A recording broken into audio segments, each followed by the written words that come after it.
one more exercise or technique for you to improvise on your basic chords and to make it sound a lot more interesting. From the previous video, we learned how to control the volume from our strumming hand. Today it goes back to our strumming hand, but we're going to do something a little different. It's not difficult, it's very simple. All you have to do is know your chords thoroughly, know how to switch them on time, know how to hold the rhythm. And if you can, check out the video which is given in the description. It'll help you to understand how to control your levels while you're playing. You can use that as well and make this lesson a lot more interesting while you're practicing. So let's get to it. What I'm going to do here today is, I call this technique as half and half. Mainly because when I'm strumming or when I'm teaching my students, I make sure that, I insist them on practicing this while they are playing at home.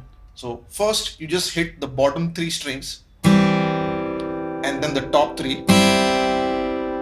They have a different sound, both are downstrokes. So let's combine them at a steady rhythm like this.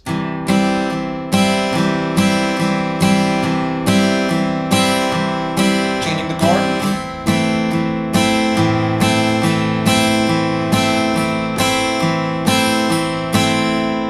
So what I'm going to do is control the volume, add some dynamics, increase and decrease the volume from my right hand, and apply it on this chord progression.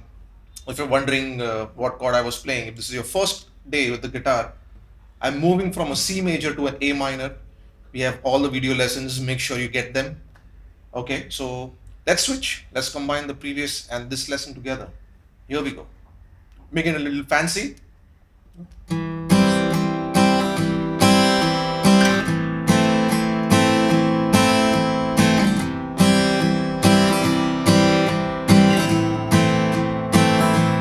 Now an E minor.